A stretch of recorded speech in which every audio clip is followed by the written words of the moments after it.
Hello dear students. तो आज हम पढ़ेंगे डेविसन जर्मर एक्सपेरिमेंट। देखो, इससे पहले हमने डी ब्रोगली हाइपोथेसिस पढ़ा था और मैंने आपको कहा था कि डी ब्रोगली ने जस्ट एक हाइपोथेसिस दिया, एक थॉट था। क्या थॉट था वो? कि जैसे रेडिएशंस और वेव्स पार्टिकल नेचर शो करती हैं, उसी तरह से जो पार्टिकल्स हैं उनको भी वेव नेचर शो करना चाहिए। ये थॉट आया और उन्होंने हाइपोथेसिस दिया, फॉर्मूला दिया डिराइव करने का कि और कहा कि कोई भी मूविंग पार्टिकल होगा तो उसके साथ एसोसिएटेड वेव रहेगी और उसकी वेव जो वेव रहेगी उसकी वेवलेंथ उन्होंने फॉर्मूला दिया कैलकुलेट करने का, जो कि था lambda is equal to h upon m v. ये हमने पढ़ा, ठीक है। और हाइपोथेसिस के डेविसन जर्मर के डी ब्रोगली के हाइपोथेसिस के जस्ट 2 इयर्स के बाद डेविसन और जर्मर दो साइंटिस्ट थे जिन्होंने एक्सपेरिमेंटली ये प्रूव भी कर दिया कि यस, अगर पार्टिकल मोशन में है या एटॉमिक पार्टिकल की हम बात करते हैं तो एटॉमिक पार्टिकल जो होते हैं उनके साथ वेव एसोसिएटेड होती है। और उन्होंने एक्सपेरिमेंटली वेरीफाई किया और वेव की उस वेव जो वेव होती है उसकी वेवलेंथ को भी कैलकुलेट किया। तो वो ही हम सीखेंगे। वो एक्सपेरिमेंट के बारे में पढ़ते हैं, क्या क्या था ये एक्सपेरिमेंट में, क्या क्या चीजें यूज की उन्होंने और कैसे उन्होंने प्रूव किया, कैसे वो वेवलेंथ को फाइंड आउट किया। ठीक है। तो वो डेविसन जर्मर एक्सपेरिमेंट मैंने जैसे आपको बताया, ये जो है वो कंफर्मेशन है डी ब्रोगली हाइपोथेसिस की। क्लियर? चलिए नेक्स्ट हम देखते हैं इसका हिस्टोरिकल बैकग्राउंड। जैसा मैंने आपको बताया कि ये डेविसन जर्मर दो साइंटिस्ट थे जिन्होंने 1927 में इस एक्सपेरिमेंट को परफॉर्म किया और पार्टिकल का वेव नेचर प्रूव किया। ओके। और क्या बताता है ये? Confirm the wave nature of electrons. ठीक है। और इलेक्ट्रॉन्स की तरह कोई भी सब एटॉमिक पार्टिकल्स हैं उनका भी वेव नेचर कंफर्म करता है। ठीक है। और ये डी ब्रोगली हाइपोथेसिस को भी वैलिडेट करता है, उसको भी सपोर्ट करता है। हाइपोथेसिस की एक्सपेरिमेंटल वेरिफिकेशन है ये। ठीक है। तो ऑब्जेक्टिव क्या था इस एक्सपेरिमेंट का? उन्होंने बैकग्राउंड क्या लिया इस एक्सपेरिमेंट में? जैसे कि हमने इससे पहले पढ़ा होता है ब्रैग्स लॉ, है ना। सॉलिड स्टेट में हम पढ़ते हैं ब्रैग्स लॉ को, जो कि इसका फेमस फॉर्मूला है 2d sine theta is equal to n lambda. इसको हम आगे और डिटेल में थोड़ा देखते हैं। तो ब्रैग्स लॉ जो है, ब्रैग्स ने क्या किया था कि रेडिएशन एक्सरेज जो है ना, एक्सरेज को निकल क्रिस्टल पे फॉल किया। निकल क्रिस्टल से स्कैटर होने के बाद, डिफ्रैक्शन होने के बाद जो डिफ्रैक्टेड मतलब जो डिफ्रैक्टेड रेज हमें मिलती हैं वो इंटरफेरेंस पैटर्न शो करती हैं, है ना। तो वो ब्रैग्स लॉ है कि अगर रेडिएशन किसी भी क्रिस्टल पे पड़ती है तो क्रिस्टल पे पड़ने के बाद वो जब डिफ्रैक्ट होती हैं तो वो एक पैटर्न शो करती हैं, जिससे हमें पता चलता है कि एक्सरे जो है वो कैसी हैं, वेव नेचर है। इंटरफेरेंस मतलब वेव नेचर है। ठीक है। तो अब उन्होंने एक्सरेज तो रेडिएशन है, ठीक है, वेव नेचर होगा ही होगा और प्रूव भी हो ब्रैग्स लॉ में होता है। तो इन्होंने डेविसन और जर्मन ने एक्सरेज की जगह क्या यूज किया? इलेक्ट्रॉन्स को यूज किया। ठीक है।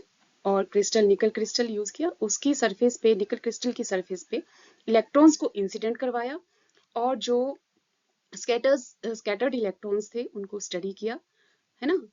उनके एंगल्स को देखा, पर्टिकुलर एंगल को स्टडी किया इंटेंसिटी के साथ में। और उन्होंने देखा कि जैसे एक्सरेज शो करती थी डिफ्रैक्शन पैटर्न, इंटरफेरेंस शो करती थी, सिमिलरली इलेक्ट्रॉन्स भी इंटरफेरेंस पैटर्न शो कर रहे हैं। मतलब कहीं पे कंस्ट्रक्टिवली इंटरफेयर हो रहा है, कहीं इंटेंसिटी मिल रही है, कहीं नहीं मिल रही है, फिर मिल रही है, फिर नहीं मिल रही, फिर मिल रही है इंटेंसिटी इलेक्ट्रॉन्स की, कहीं नहीं मिल रही है। मतलब कंस्ट्रक्टिव डिस्ट्रक्टिव इंटरफेरेंस हो रहा है वहां पे, और मतलब इंटरफेरेंस हो रहा है मतलब वेव है ना। इंटरफेरेंस कौन शो करता है? जिनके पास वेव नेचर होता है। तो इससे प्रूव हुआ कि इलेक्ट्रॉन्स का भी वेव नेचर है। ओके। तो जैसे कि यहाँ लिखा है, यहाँ से to verify electrons exhibit the diffractions like waves means they also show wave nature. Okay. तो एक्सपेरिमेंटल सेटअप क्या था उनका? पहले एक्सपेरिमेंटल सेटअप पढ़ते हैं, फिर हम इसको वेरीफाई देखते हैं कैसे किया उन्होंने, है ना। तो एक्सपेरिमेंटल सेटअप में ऑब्वियस है इलेक्ट्रॉन्स इंसिडेंट करेंगे, है ना, क्रिस्टल पे। तो हमें क्रिस्टल चाहिए, ठीक है, निकल क्रिस्टल चाहिए। निकल क्रिस्टल के ऊपर हम इलेक्ट्रॉन्स इंसिडेंट करेंगे। अब देखो इलेक्ट्रॉन तो हर डायरेक्शन में मूव करेंगे, तो उनको एक पर्टिकुलर डायरेक्शन देने के लिए हमें इलेक्ट्रॉन बीम चाहिए, है ना, इलेक्ट्रॉन बीम की फॉर्म में चाहिए। ऐसे सीधे इलेक्ट्रॉन पर्टिकुलर मैक्सिमम सीधी लाइन में जाए इलेक्ट्रॉन, ताकि वो एक जगह पे इंसिडेंट कर सके, है ना। तो इलेक्ट्रॉन गन जो कि इलेक्ट्रॉन को एमिट करती है, फिर पोटेंशियल लगाया जो कि इलेक्ट्रॉन को एक्सेलरेट करे और उनको बीम की फॉर्म में बना दे उनको, है ना। और जो बीम बनेगी that will incident on the nickel crystal, तो निकल क्रिस्टल भी चाहिए हमें। और हमें चाहिए एक डिटेक्टर जो कि जो स्कैटर्ड हुए इलेक्ट्रॉन्स हैं उनको मेजर कर सके कि कहाँ कहाँ इलेक्ट्रॉन्स मिल रहे हैं, हम पूरे रीजन में कहाँ कहाँ इलेक्ट्रॉन मिल रहे हैं, है ना। तो वहां पे हमने उसको पर्टिकुलर एंगल देंगे, थीटा पे रखेंगे डिटेक्टर को कि इस एंगल पे, इस थीटा पे हमें इलेक्ट्रॉन मिल रहे हैं, इस यहाँ पे मिल रहे हैं ना, उस थीटा को मेजर करेंगे कि कितने एंगल पे है वो थीटा। मैं बताऊंगी अब थीटा है कहाँ कहाँ किस किस के बीच का एंगल है। इतना आपको क्लियर हुआ। क्या क्या चाहिए हमें? इलेक्ट्रॉन गन चाहिए, पोटेंशियल चाहिए, फिर वो बीम बनेगी इलेक्ट्रॉन की, वो इंसिडेंट करेगी निकल क्रिस्टल पे, तो निकल क्रिस्टल चाहिए। और हमें डिटेक्टर चाहिए जो डिटेक्ट करेगा कि इलेक्ट्रॉन जो है वो स्कैटर्ड हो रहे हैं और कहाँ कहाँ पे मिल रहे हैं। और फिर इंटेंसिटी हमें देखनी है कि कहाँ पे ज्यादा है कहाँ पे कम है, ठीक। तो इसका जो अभी बोला कि क्या क्या चाहिए, वो इसकी डायग्राम ये है। तो यहाँ पे फिलामेंट है, ये जब हीट होगा तो थर्मायोनिक एमिशन होगा, इलेक्ट्रॉन एमिट होंगे। फिर पोटेंशियल है, तो पोटेंशियल से इलेक्ट्रॉनिक बीम फॉर्म में बनेंगे, है ना, एनोड की तरफ एक्सेलेरेट करवाए जाएंगे। फिर इलेक्ट्रॉन बीम जो बनेगी that will incident on the nickel crystal, यहाँ पे इंसिडेंट होगी निकल क्रिस्टल पे। और फिर ये डिटेक्टर है हमारा जो कि मूवेबल है, ये कहीं पे भी मूव कर सकता है। इस यहाँ पे इस रीजन यहाँ से यहाँ तक हम इसको मूव करवा सकते हैं। और हम यहाँ पे देख मूव करवा के, मूव क्यों करवाना है, क्योंकि हमें ये देखना है कि कहाँ पे इंटेंसिटी ज्यादा है कहाँ पे कम है, डिफ्रैक्शन या इंटरफेरेंस शो कर रहे हैं कि नहीं शो कर रहे हैं, है ना, कि हर जगह मिल रहे हैं। तो ये है एंगल थीटा। तो थीटा जो है एंगल किस किस के बीच में है, जो इंसिडेंट इलेक्ट्रॉन्स हैं और जो स्कैटर्ड इलेक्ट्रॉन्स है। इंसिडेंट एंड स्कैटर्ड इलेक्ट्रॉन के बीच में बनने वाले एंगल को हम बोलेंगे यहाँ पे एंगल, मैं इसको बोल देती हूँ एंगल, यहाँ पे इसको फाई ले लेती हूँ, ओके। मैं इसको थीटा दूसरे एंगल को लूंगी, आप समझ गए, तो इसको एंगल फाई बोलेंगे, ठीक है। तो जैसे प्रीवियस स्लाइड में था कि वहां पे हमने थीटा ने उसको फाई बोल देना है।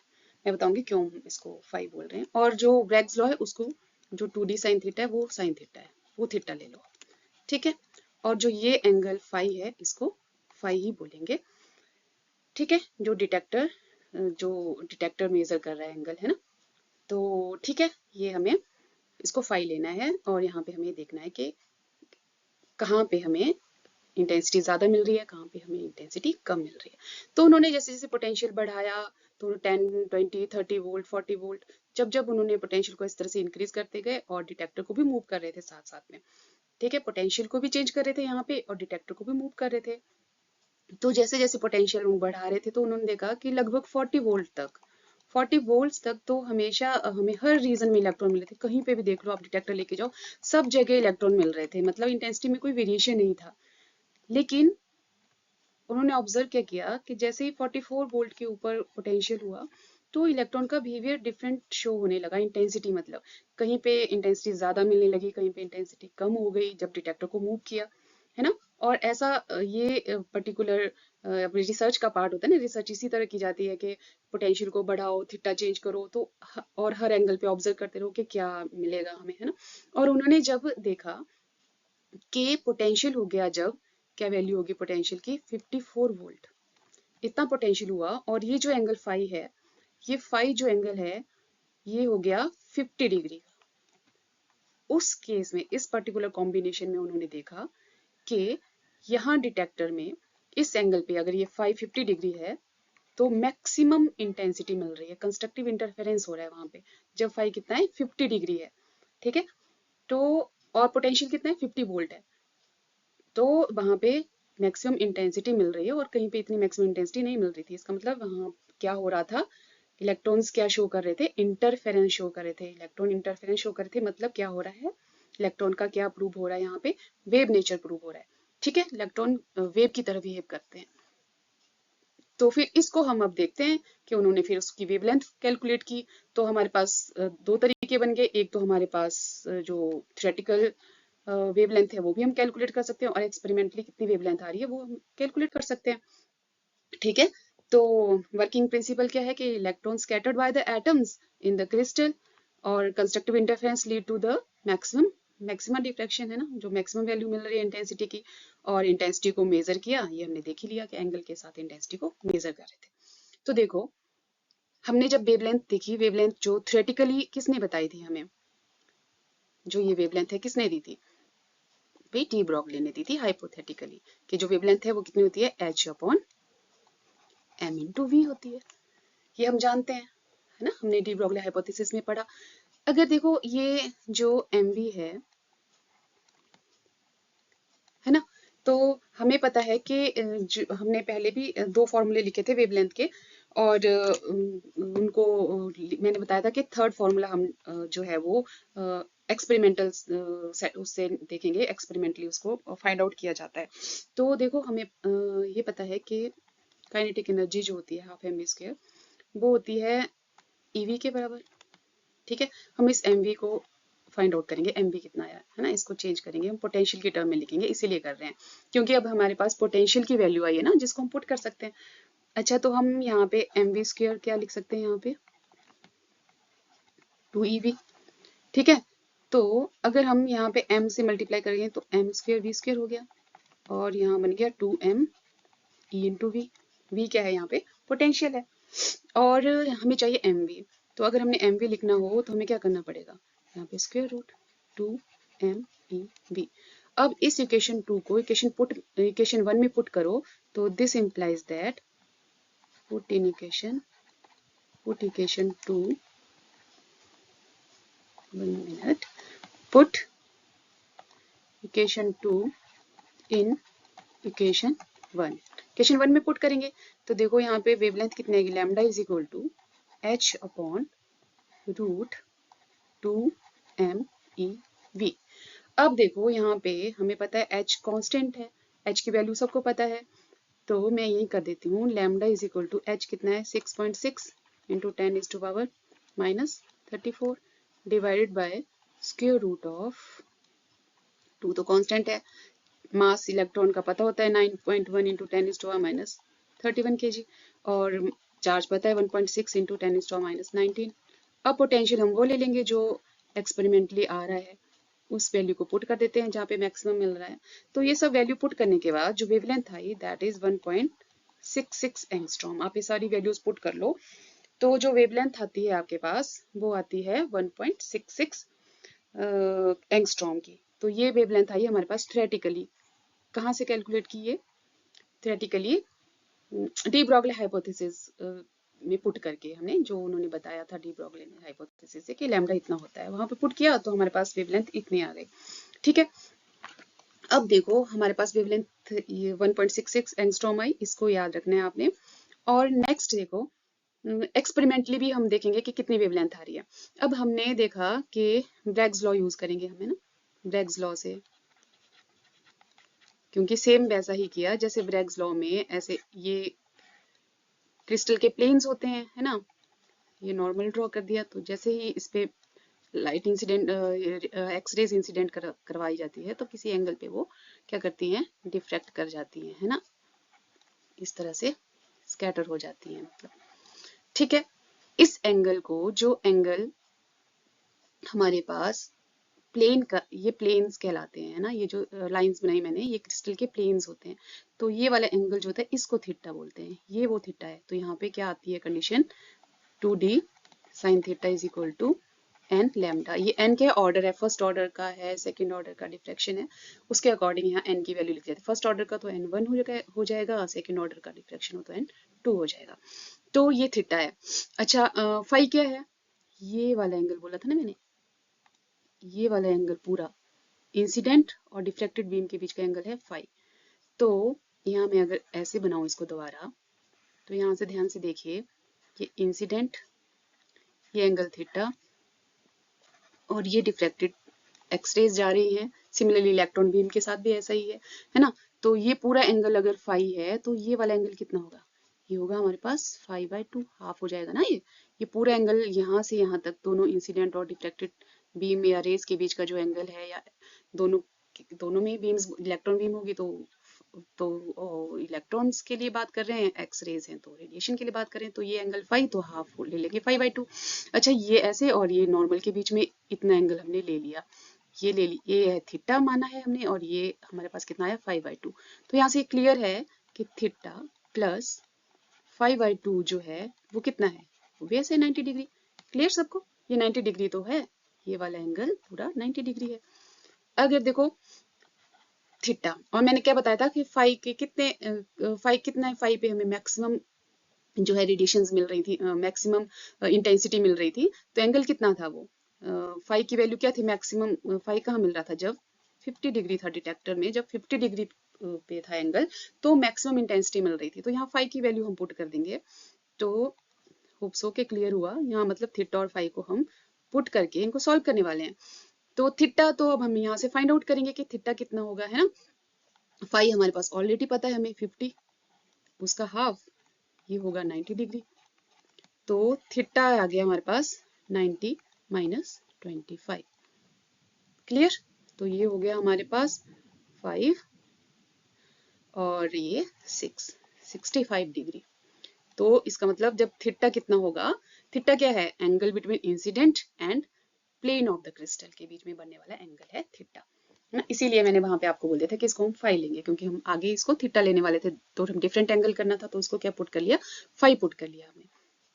ओके, तो थीटा 65 आ गया हमारे पास। तो अब देखो हमने ऑर्डर ले लेना है, एन ले लेना है 1, फर्स्ट ऑर्डर का डिफ्रैक्शन हम स्टडी कर रहे हैं, फर्स्ट ऑर्डर का, तो पुट कर लो वैल्यू। और डी जो होता है निकल क्रिस्टल के लिए 0.91 एंगस्ट्रॉम का होता है, ये आपने याद रखना है। इंटरप्लेनर स्पेसिंग जो होती है वो निकल क्रिस्टल में 0.91 होती है। तो ये सारी अगर हम वैल्यू पुट कर दें तो लैम्डा जो है यहाँ पे देखो 2 इंटू डी की वैल्यू 0.91 इंटू साइन ऑफ कितना 65 degree, that is equal to lambda. तो यहाँ पे सारी वैल्यूज पुट करोगे ना तो लैम्डा आएगा 1.65 एंगस्ट्रॉम। देखो एक्सपेरिमेंटली लैम्डा कितना आ रहा है 1.65 एंगस्ट्रॉम, और जो थियोरेटिकली हमने प्रीवियस अपने अभी स्लाइड्स में देखा तो वो जो एंगल जो वेवलेंथ आ रही है वो 1.66 आ रही है। फिर देखो लैम्डा नियरली इक्वल्स है ना, दोनों केस में, थियोरेटिकल भी और एक्सपेरिमेंटल भी। तो डेविसन जर्मन ने वेवलेंथ फाइंड आउट की, और एक्सपेरिमेंटली जो वेवलेंथ आ रही है वो मैच कर रही है डी ब्रॉगली हाइपोथेसिस को, और बिल्कुल ऑलमोस्ट है बराबर, वही 1.66 1.65 है ना, ऑलमोस्ट या अप्रोक्सीमेटली बराबर हैं। इसका मतलब ये है कि जो हाइपोथेसिस डी ब्रॉगली ने दिया वो एक्सपेरिमेंटली भी प्रूव हो रहा है, वो सिर्फ एक थॉट नहीं था, जो आगे चल के प्रूव भी हुआ, है ना उनका। इसलिए इस काम के लिए उनको फिर नोबेल प्राइज दिया गया, दोनों को ही मतलब तीनों ही साइंटिस्ट को मिला। डी ब्रॉगली को अपना हाइपोथेसिस देने के लिए भी नोबेल प्राइज दिया गया, और डेविसन जर्मर को ये प्रूव करने के लिए कि यस अगर सब एटॉमिक पार्टिकल्स हैं तो उनके साथ वेवलेंथ होगी, उनको भी ये नोबेल प्राइज दिया गया। तो ये था डेविसन जर्मर एक्सपेरिमेंट। तो आप यहाँ से लिख सकते हैं कि दोनों वेवलेंथ बराबर हैं, तो ये प्रूव करता है डी ब्रॉगली हाइपोथेसिस को, है ना।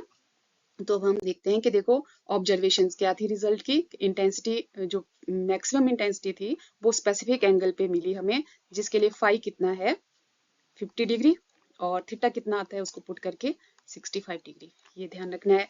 अच्छा ये थीटा हमारे पास, ये इसको हम फाई बोलेंगे नॉट थीटा, जो फाई है वो 50 डिग्री और थीटा 65 डिग्री, और जो पोटेंशियल आ रहा है वो 54 वोल्ट का है, और वेवलेंथ जो एक्सपेरिमेंटल आ रही है ये नैनोमीटर में लिखी है, तो 1.65 एंगस्ट्रॉम है ना, नैनोमीटर में 0.165 नैनोमीटर है, तो जो कि मैच कर रही है डी ब्रॉगली को जो कि थी 1.66 एंगस्ट्रॉम। तो इसका मतलब ये है कि वेवलेंथ कैलकुलेट हुई, और क्या कंक्लूजन है कि वेव नेचर कंफर्म हुआ इलेक्ट्रॉन का, क्वांटम थ्योरी की डेवलपमेंट में इसने सपोर्ट किया, ऑब्वियस है तब क्वांटम थ्योरी डेवलप हो रही थी, मॉडर्न फिजिक्स की तरफ साइंटिस्ट ने फिर सोचना शुरू किया, और नया जो है वो कॉन्सेप्ट डेवलप हुआ इसके बाद, है ना। तो वैलिडेट करती है मैटर वेव हाइपोथेसिस को डी ब्रॉगली के। तो ये था डेविसन जर्मर एक्सपेरिमेंट, आपको स्टेप बाय स्टेप मैंने समझाया, और होप सो कि आपको ये क्लियर हुआ, ठीक है। तो थैंक यू, और एप्लीकेशन मैं बता देती हूँ इसकी कहाँ कहाँ है। इलेक्ट्रॉन माइक्रोस्कोप में देखो सैम और टैम में यहाँ पे यूज़ किया जाता है इसको टैम में, है ना। ये इंस्ट्रूमेंट्स हैं जो मेज़र करते हैं, इलेक्ट्रॉन डिफ्रैक्शन होता है जिससे हम साइज मेज़र कर सकते हैं। नैनोमीटर में ये साइज बताता है एटम्स का, जो क्रिस्टल बनाया जाता है कि हाँ क्रिस्टल बन रहा है और कितने साइज का है, इसके लिए ये किया जाता है ना। टैम जो है एक इंस्ट्रूमेंट है। और क्वांटम मैकेनिक्स की डेवलपमेंट में तो है ही इसके एप्लीकेशन, और सॉलिड स्टेट फिजिक्स को अंडरस्टैंड करने में। ठीक है, आज के लिए इतना ही। Thank you.